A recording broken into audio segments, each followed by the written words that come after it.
Who is the one living your life? Two realities in Buddhism. There is a question that seems simple on the surface, yet when confronted sincerely, it has the power to shake the entire foundation of how we see life, ourselves, and the world. Who is experiencing this life? A question that appears philosophical at first glance actually reaches into the very roots of all suffering, all searching, and all confusion that human beings struggle with, from the small emotions that ripple through our daily routines to the great upheavals that can alter the course of an entire lifetime. Buddhism offers a unique answer to this question. Two kinds of truth operate simultaneously within the same life. One is the realm of conventional truth, where we say I, you, other people, my emotions, my pain. And the other is the deeper, ultimate truth, where, upon careful observation, we cannot find any independent, permanent self at all.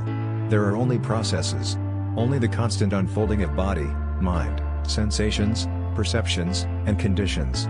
Misunderstanding these two levels is precisely what leads us into extremes, from clinging to a solid self to falling into nihilism, from attachment and suffering to avoidance of responsibility. Yet when we understand them correctly and practice correctly, a doorway opens, a doorway to genuine freedom, the kind of freedom untouched by the turbulence of life. This writing is a journey through these two layers of truth, a small expedition into the mind, into the structure of experience, into the nature of self, before returning to life here and now, lighter, gentler, more free.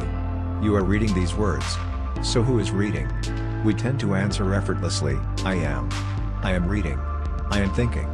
I am feeling. I am sad. I am worried.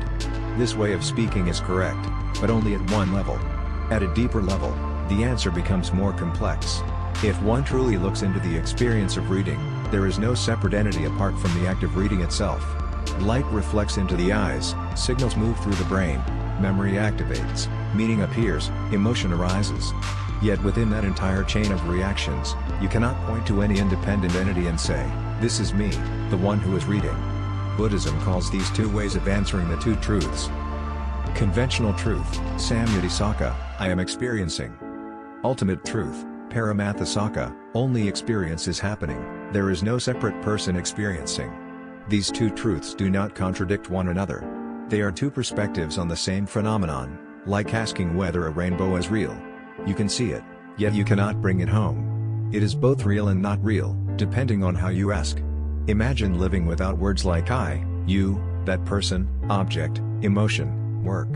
Without conventional language, no one could communicate, build society, take responsibility, or follow moral practice. You say I'm hungry, and others know you need food. You say I'm sorry, and the other person understands you are taking responsibility. You say I will practice, and that vow creates the motivation for transformation. Thus, the Buddha never denied this conventional level.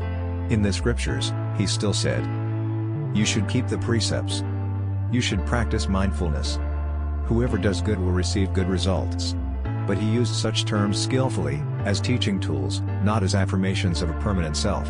The great mistake, using I and assuming it's real. It is like using money. You use it to buy things, but if you believe the paper itself has inherent value, you fall into delusion.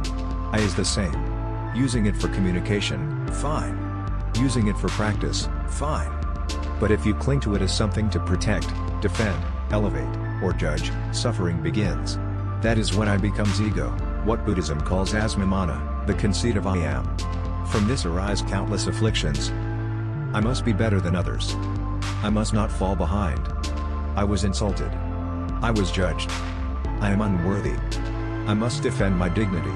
When I becomes the center of everything, life turns into a battlefield. Everyone becomes a potential threat.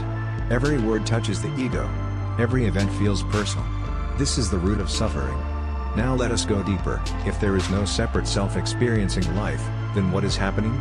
Buddhism answers by dividing experience into the five aggregates: form, body, senses, feeling, pleasant, unpleasant, neutral, perception, recognition, memory, interpretation, mental formations, thoughts, reactions, intentions, consciousness, awareness of an object.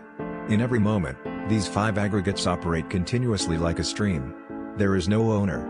There is no observer standing outside the process.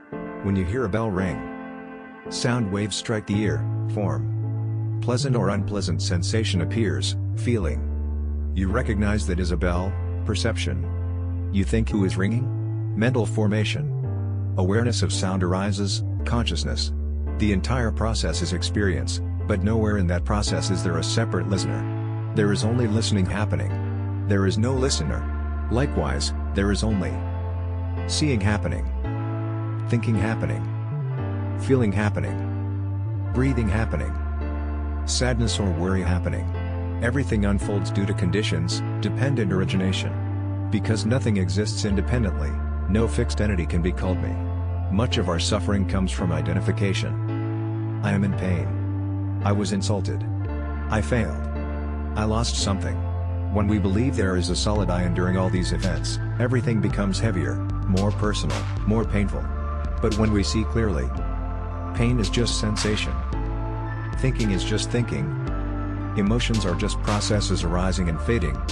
We stop clinging. Pain still exists, but suffering lessens. Sadness still comes, but no longer as I am the sad one. Fear still arises, but it no longer consumes you. This is the inner freedom the Buddha realized. In the scriptures, when the ascetic Vakagata asked, "Is there a self or not?" the Buddha remained silent. Why? If he said yes, the man would cling to the idea of a permanent self. If he said no, the man would fall into nihilism, believing nothing matters. Both answers lead to suffering. Both are wrong. Instead, he taught something deeper. Look at how phenomena arise. See dependent origination, freedom from illusion of permanence. See conventional truth, avoid denying karma, responsibility, morality. This is the middle way, where conventional truth and ultimate truth merge. To truly see these two levels is not mere theory, it is a living experience. The Buddha taught 3 trainings. 1. Morality, sila, living ethically. Keep 5 basic precepts to purify the mind. Not killing. Not stealing. Not sexual misconduct. Not lying. Not intoxicants. Morality is not to make me better, but to steady the mind so it can observe itself clearly. 2. Concentration, samadhi, stabilizing the mind. Breath meditation, loving-kindness meditation, mindfulness, any method that cultivates calm. A restless mind cannot see truth. A quiet mind sees impermanence and non-self clearly. 3. Wisdom, bhana, understanding reality correctly. Wisdom arises not from books but from direct observation. The breath arises, persists, passes. Emotions appear, intensify, fade. Thoughts arise, change, dissolve beyond control. When impermanence and non-self are seen in every moment, you stop being deceived by emotions and thoughts. You will not suddenly become enlightened, but you will see real transformation. You worry less, because the worry is no longer me. You get angry less, because anger comes and goes, nothing to hold. You fear less, because there is no fragile self to protect. You love more, because ego no longer clouds the heart. You still live, work, love, take responsibility, but with clarity, softness, freedom. The next time you get angry, feel sad, feel insulted, worry, feel insecure, pause for a few seconds and ask, who is feeling this? Then observe. Is I angry, or is anger simply happening? Is I sad, or is sadness arising and passing? Does this I have a shape, size, location? Or is it just sensation plus memory plus thought plus reaction? You may notice something strange. The emotion remains, but the person suffering it dissolves. The pain is there, but the one who is hurt becomes unclear. That is the moment of freedom. You do not need to answer the question, who is experiencing my life? Once and for all. It is not a philosophical question to memorize. It is a question to live with, to contemplate, to directly experience every day. Truth does not lie in the verbal answer. Truth lies in clear seeing. Seeing impermanence. Seeing conditioned arising. Seeing non-self. Seeing that every experience is merely arising and passing. The Buddha did not give a belief system. He gave a method of investigation. Investigate. Where is this I? Is it fixed? Or is it just a combination of the 5 aggregates in constant change? When you see through the illusion of ego, life transforms. Less defensiveness. Less blame. Less craving for approval. More patience. More compassion. More freedom. The question, who is experiencing your life? Is not meant to be answered verbally. but to open a new way of seeing yourself. At the conventional level, I live, work, love, and take responsibility. At the ultimate level, there is no I, only processes, sensations, and mental events unfolding through conditions. To use both levels skillfully, that is the middle way. Use I to live well and responsibly. But do not cling to I as a solid entity. And gradually, you will taste the liberation the Buddha pointed to. A life that is full yet unbound. A life with emotions, yet not ruled by them. A life where I exists, yet no longer imprisons you. That is freedom. That is awakening. That is the path the Buddha walked. And the path you can begin today. Thank you for watching until the end of the video. Don't forget to like and subscribe to the channel to watch more interesting videos.